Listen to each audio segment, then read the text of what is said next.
Hi, this is Lane from Lane TCG on YouTube and on Twitter. I'm here this time to talk about the Vaccine Engine, one of the two premier engines in Digimon TCG, especially in the US meta, but even still in the Japanese meta as of time of recording on July 24th.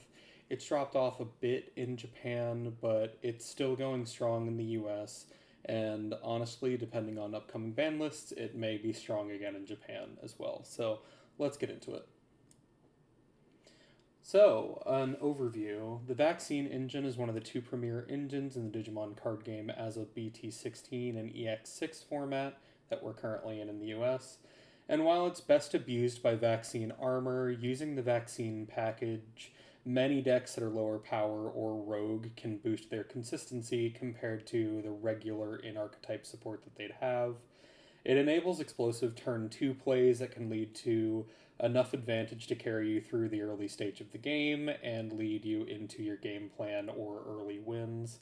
And while it's not as consistent as the Ukamon engine, it has a much more explosive early push and is extremely flexible in yellow specifically. Unlike Ukamon, which can kind of splash in everything, this is pretty limited to the yellow side of Digimon in particular, though I imagine somebody could probably come up with a way to move it into a different colored top end. You do need the yellow bottom end for this to work, though. So, Patamon BT14. He's just a little guy. He's the reason the deck even exists. Or, not the deck, the engine specifically even exists, and many of the decks that he's in as well, honestly. The entire package functions around how he works in particular and what he adds to the deck. So, start of your main, he searches your security stack, and Patamon may digivolve into a yellow vaccine Digimon card without paying the cost. And if you did, place one yellow vaccine card to the bottom of your security stack. So you can do this either by playing him out for his play cost 3, but more likely you're going to be putting him in the back for 0 on top of any yellow egg in the card game. When it resolves, the inheritable that he has, which is your turn once per turn when a card is added to your security stack, you gain a memory. Um, because of the way the past rulings, specifically with Dorumon, work, when it resolves, it sees itself activating. Because it's technically into something else at that point, it activates immediately. So you're not digivolving for free, you're digivolving for +1 memory. So you're actually going memory positive off of doing this interaction. So instead of using a training where you go for 0, you actually gain a memory off of doing this. And if you have the correct setup, you can potentially get even more memory off of it. So now we're going to get into the key cards. First is TK Takashi. He is the biggest card other than Patamon specifically for this engine. And this is the BT14 one in particular. There is the old one, and we will be going that as well. But he kind of does everything that you want for the gameplay loop of the engine itself. So basically, for 3 memory, you play TK, and on play, return the top card of your security stack to the hand. Unfortunately, like the previous one, you don't get to search your whole security stack to have game knowledge of that. But then, more importantly for the engine, you may place one yellow vaccine card from your hand to the bottom of the stack. So on your turn, when a card is added, you can also suspend him to gain a memory, and you can do that immediately. So it effectively plays out for 2 memory instead of 3. If you have a yellow vaccine card that you can put back in your security, and if you're playing a yellow deck, you will. And then to make the engine work with him in particular, you need to have a level 4 vaccine that you can add into security, and TK makes it so that if you have one in hand, you can guarantee your follow-up turn. So basically, you have a Patamon in the back, and then you play a TK for effectively 2, putting a level 4 vaccine into your security, and then on the follow-up turn, you push out Patamon, and then you gain 2 memory immediately by going into your level 4. So he is the most important card for the deck, other than Patamon. So, the next key card is familiar looking, it's also TK. So this is the BT1 TK. It shouldn't be surprising because he kind of does everything that you want to in this deck anyway.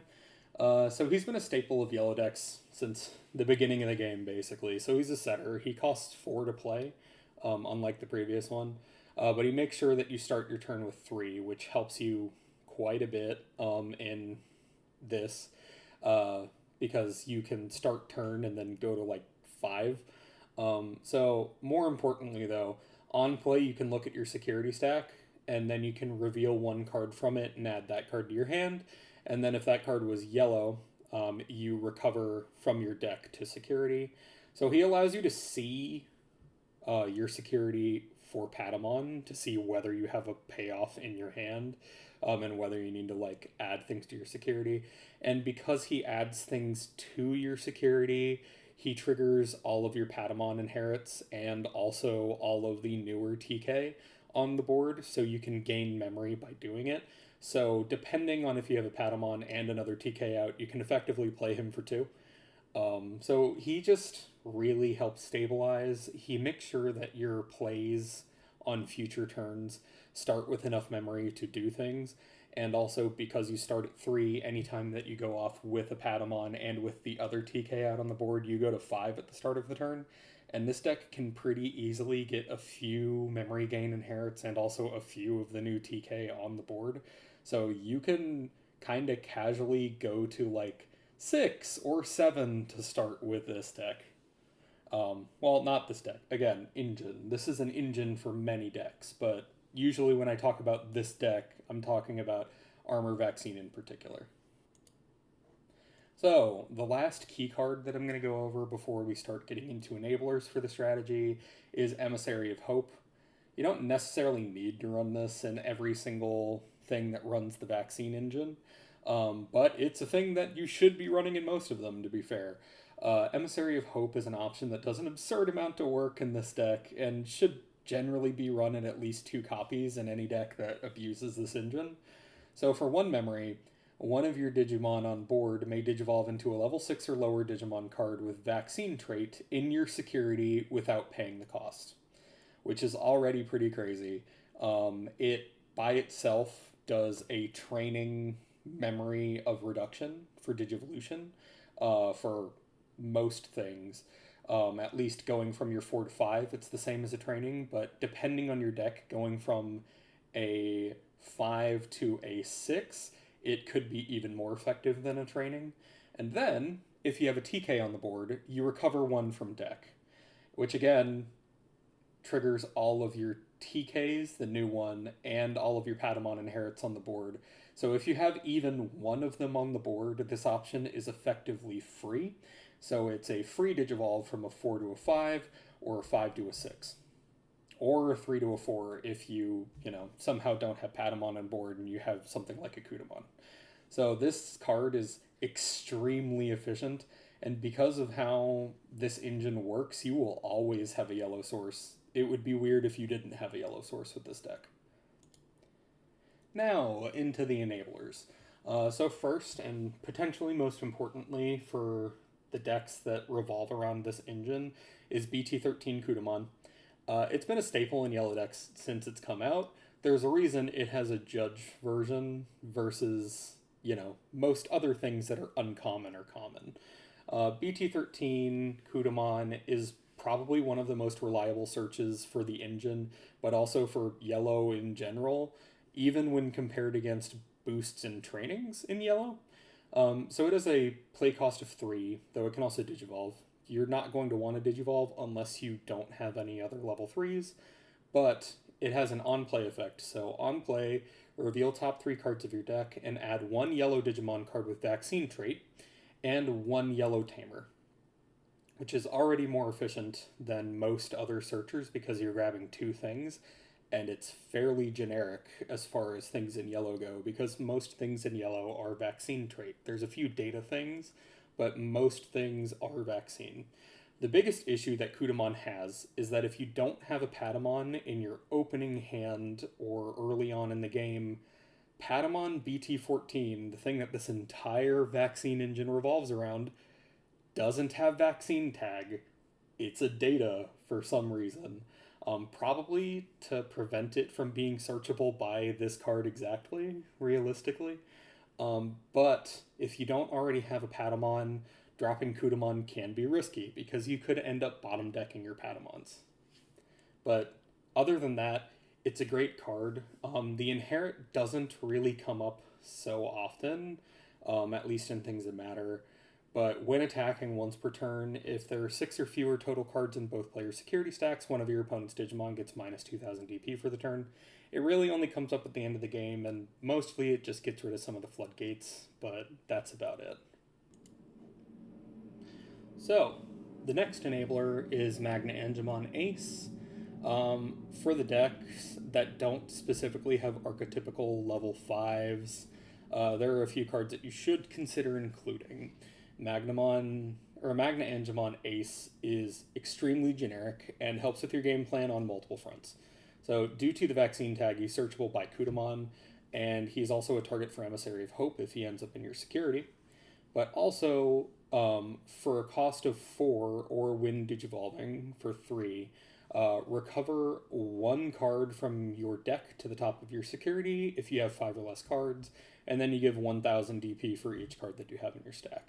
You can also do this as a counter because it is an ace card, so you can do it on your opponent's turn to kill something, and because of the recovery, he triggers Patamon Inherit as well as BT14 TK. Because he's aggressively costed at 4, you may be able to hard drop him for 2 or 3 on most occasions, and also fuel your security with more cards, while also potentially getting rid of a small body on the board. He's pretty good. The real issue is ace cards have the overflow problem, and he's only an 8k DP, but he does a lot for you, and sometimes stopping the attacks is just really good. The one problem is that I believe the Patamon Inherit is only a your turn effect when something is added to your security, but even then it's pretty absurd value to just recover and kill something and also Digivolve for free. So he's a thing that you should think about running if you don't have any level 5s that are like necessary to your game plan. So now we're going to move into considerations. For this deck, the enablers is pretty, slim. It's pretty generic as well. But for considerations, you should think about running Angemon Ace. She's a generic level 5 in yellow to fill out your level 5 spots if you don't have archetypical cards that are, required. But for a cost of 4 to play or cost of 3 to Digivolve, on player, when Digivolving, you may trash the top or bottom card of your security stack to give an opponent's Digimon minus 6000 DP until the end of your opponent's turn. On all turns, once per turn, when a card is removed from your security stack, if you have 3 or fewer security cards, you can recover 1 from your deck.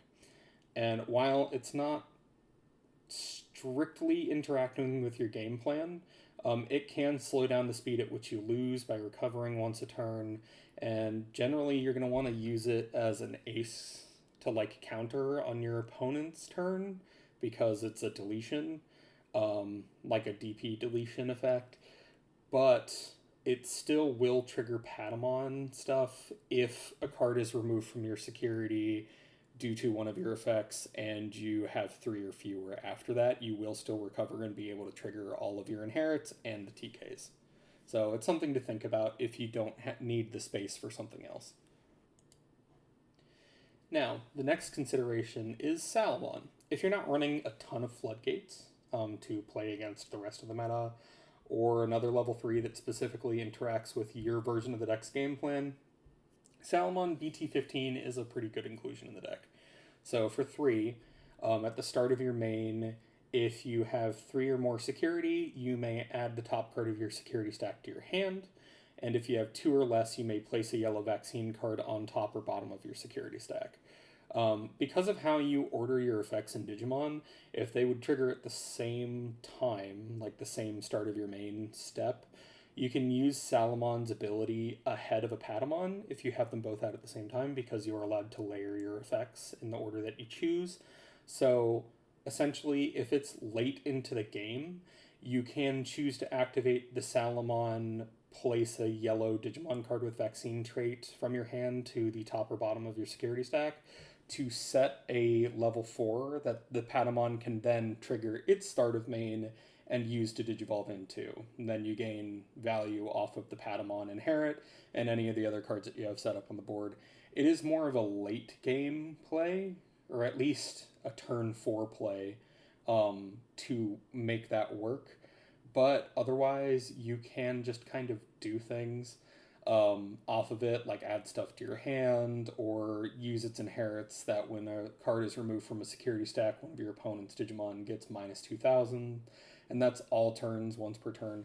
So it has some value, more than the Kutamon specifically, but it, isn't really used for that so much.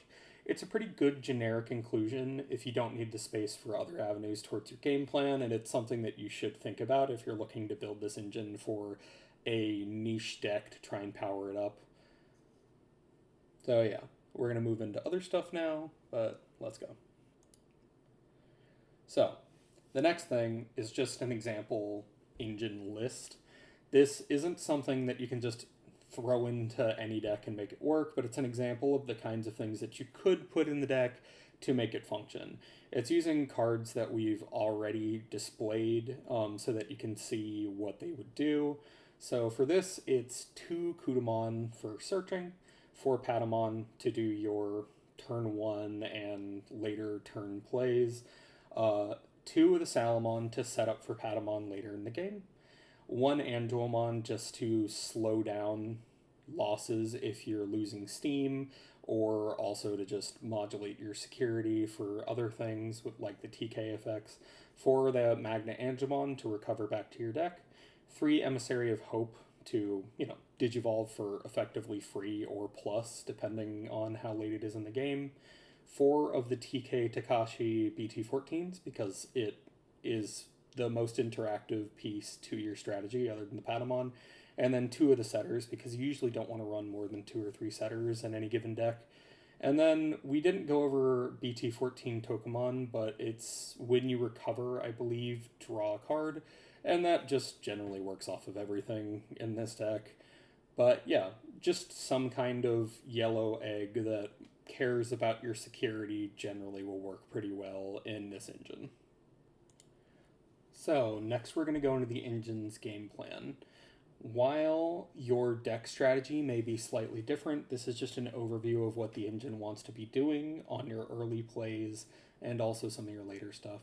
So basically, late game, you can kind of mix this up, but this is just what your deck wants to be doing to gain value. So the plan of your engine is to start the game with at least 3 cards in your hand, if at all possible. So 1 BT14 Patamon, 1 BT14 TK, and 1 level 4 vaccine trait Digimon in your hand is a perfect open. If you don't have that, having 1 Patamon is optimal, and then if you have a TK, the hand is worth keeping. So if you have both of them together, the hand is worth keeping, but if you also have a level 4 vaccine, it's perfect. So opening turn, you want to set up a Patamon and raising, and then if you have BT14 TK, you play BT14 TK, and you add the level 4 vaccine to the bottom of your security after picking up the top card of your security. So then you can move into your next turn. If you don't have a BT14 TK and you have the original one, just playing that one and looking at your security to see if you have the follow-up play and then add something to your hand to recover also works just fine. So once it becomes your next turn after your opponent does their turn, you can push Patamon out of raising and search your security stack, go into a level 4 and recover. Then, because you've recovered, Patamon sees itself and you gain 1 memory off of Patamon, and if you have BT14 TK, you also gain a memory off of that TK. So if you start at 1, because you have to have 1 to start your turn, from that, if you have both out, you at least go to 3. If they put you to 2 or 3, then you go even higher. So you get a lot of value off this first turn play. So from there, you should have enough memory to flow into your next Digivolution without passing turn. Or if you're playing Armor Vaccine, you can use Awakening of the Golden Knight to go into Magnamon X for 3 and keep turn. Each turn, you want to check your security or recover as much as possible while taking game actions to move towards your win, through playing TKs or otherwise. Prioritize taking game actions that further your win condition over security modulation. It's always important to go towards your win con for the specific deck that you're playing over modulating security, but if you don't have any plays that further your winning strategy, modulation is always valid to gain value later on. So making sure that you can have level 4s set up in your security at the bottom, because TK specifically puts stuff to the bottom, it makes it harder for your opponent to interact with it, is a valid way to gain value later on. But at all times, you should be taking game actions that further your gameplay, and if you don't have anything else to do, set up with memory, or like memory boosts or training or TKs to set up later plays. When you have the ability to hatch an egg on turn 3 again, because you can only move out once a turn, because you're not really running Ukamon most of the time, if at all possible, set up another Patamon and look to make another play the next turn. So in turn 4, your first Patamon stack, if it's still out, it's not unlikely to get up to 6 memory to start turn with your free Digivolution off of the second Patamon stack. So doing this will just cascade value throughout the game, and you can get a win pretty easy off of having multiple plays on turn 4.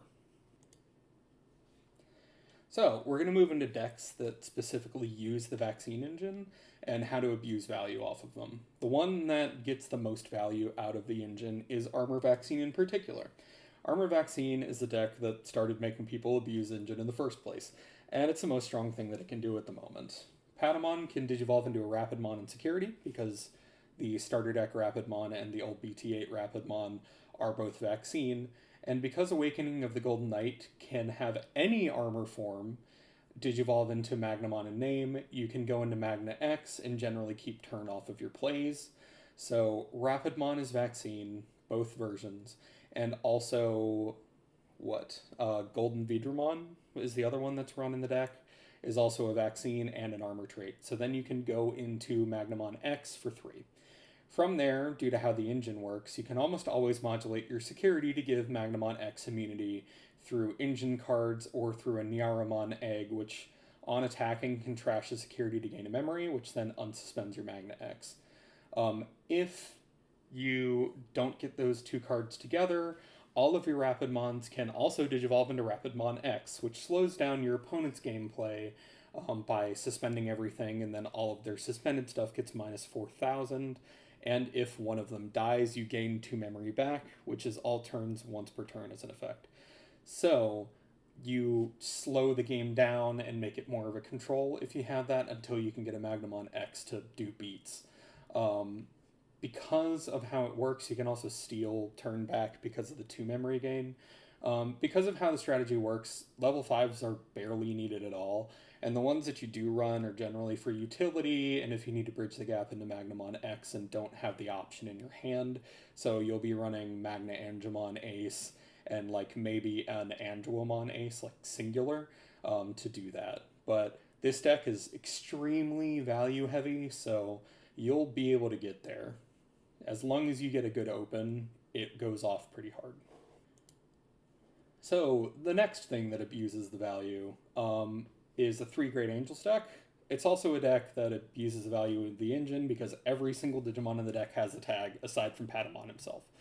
For this strategy, it's not like tier 1, but it's pretty good, like tier 1.5 or top of tier 2.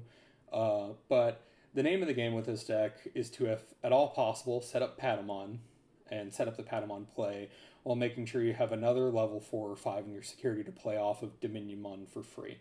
So you want to have a level 4 in there and then a level 5 in there so that you can do things with it, because Diminumon will play a level 5 or lower Angel, Archangel, or Great Angel trait from your security for free. So it's a board spam strategy, capitalizing off of free plays from security, protection from Diminumon for Angels leaving the battle area, and great effects of level 5 yellow aces being angels, and the new level 6 aces to kill things on the board and outvalue your opponent by pulling things from security, recovering, and playing cards from your hand.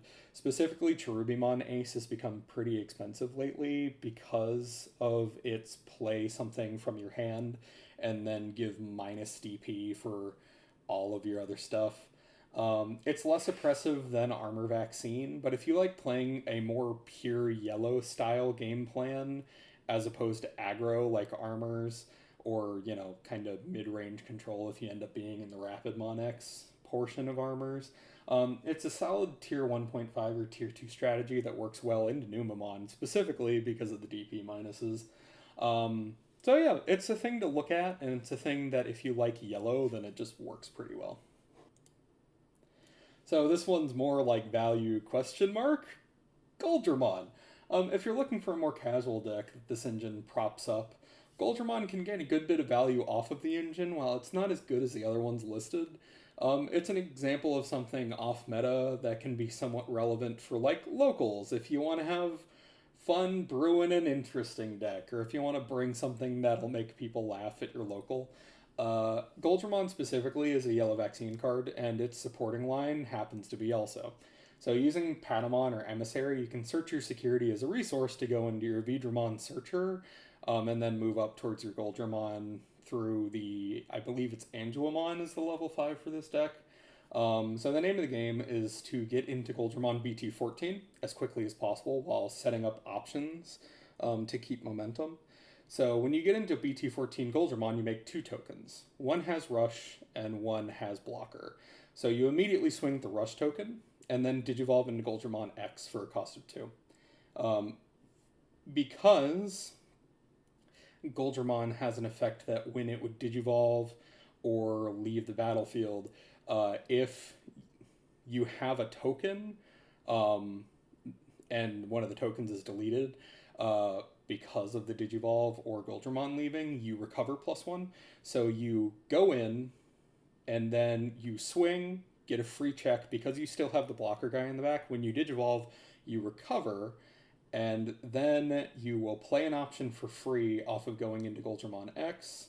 And then you get to get another rush guy so you can just keep swinging. It's more of an aggro strategy, but it does do things. At a local or like a more casual night, it's a way to like abuse the engine to play something that's fun or funny for you. But this is just an example of something like off meta that you can do. There are a lot of decks that revolve around vaccine cards in particular, so you can kind of go wild with it. This is just an example of something that's like not top tier that's still good because the engine props it up. So, pros and cons. Pro. So the engine has the fastest turn 2 explosion of any engine or deck in the current format. Setting up into a level 4 for gaining 1 memory and then continuing on is just great. It gets into the top end extremely, extremely fast because of your options and also because of the free Digivolution. So it has valuable inheritables and it has extremely synergistic tamers, making gaining 3 memory at the start of your turn really easy. And because you may start at 3 anyway because of a setter, you can go to like 6 or 7 just casually. Like a lot of yellow decks do, it's pretty good at memory engine value, so just go for it. Yellow Vaccine, as far as tags go in Digimon, is extremely generic. Most yellow cards are Vaccine. It's honestly strange when it isn't one. So it's something to keep in mind. Cons, though. It's extremely piece reliant. If you don't have Patamon, the engine doesn't function at all. And there isn't a substitute in the deck. While stability pieces like TK aren't necessary, they make sure that your play actually happens. If you don't have good security, it can just lose you the game if you don't have a TK to modulate it. It is also fragile removal. While Great Angels and Armor Vaccine have protection, if they manage to out your stack and Patamon isn't in your hand, Patamon's difficult to search for, and you only have 4, so a handful of them may end up in your security, so you may have to dig through your entire deck to get into another one, which can make it really difficult to come back. or win at all, honestly. But your explosive plays are just crazy in this deck. If you get the God Hand, you just win a lot of the time, to be honest. So, as a purple player, I have to ask the question: should it be banned? Uh, yeah, probably. So the real thing is he might just be a little guy, and he is fun, but he's probably the most spammable value engine in the game behind Ukamon, and it's really generic. As a purple player, I kind of have to bring up that Anubismon was banned from the game specifically because it limits feature design space for the purple in Digimon card game, like as well as being powerful at removing whiteboards.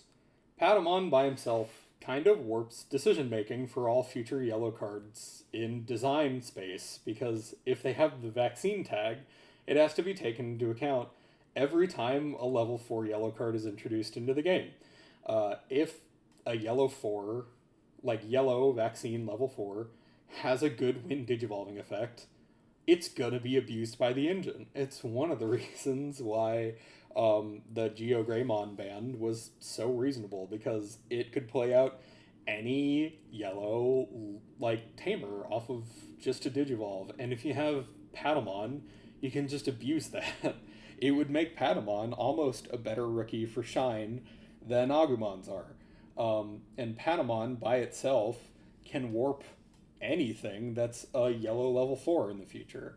Also, because of how strong yellow's inherits are and DP minus effects are in the color just in general, it's super good at doing exactly the thing that Anubismon was banned for. So it really shouldn't get to exist in the game as it is.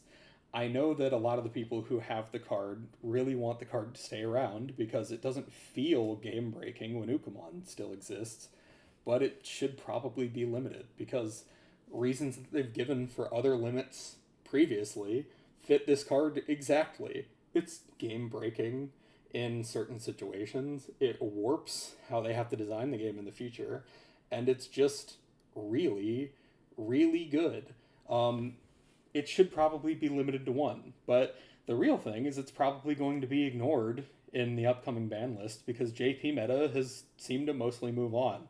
The larger issue is that when Ukamon probably eventually gets banned, as we all think it should, or get choice paired so that you can only play one set of 4 between the two of them, it's probably going to come back even stronger without any competition. The decks that are tier 1 in Japan seem to be tier 1 specifically because they can abuse both of the Ukamons, but when decks can only abuse one of the Ukamons, or maybe only, 5, one of one if it gets limited, and then 4 of the other one, uh, this deck will be just as consistent as it. So it'll probably be back in a big way. It'll open the way for stuff like Tyrant to be more interactive, but it this deck, if you get the God Hand, just wins. Like, it just straight wins. There isn't really a way to interact with your opponent going into a level 6 on turn 2. So it should probably be limited at the same time as Ukamon, realistically. But that's me. It's my opinion as a person who's played this card game for a while. And it may be one of other people who don't play yellow that you know. But yeah, that is my opinion on the matter. And, it's a thing that for now you should abuse while you can. So, I'm going to get into my final conclusions.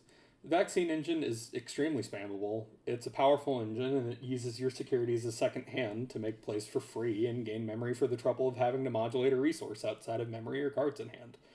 While it's fairly narrow gameplay inside of the engine itself, setting up security and modulating it to make plays, because the payoff is getting into your top end quickly, it lends itself to a variety of different strategies and gameplay styles.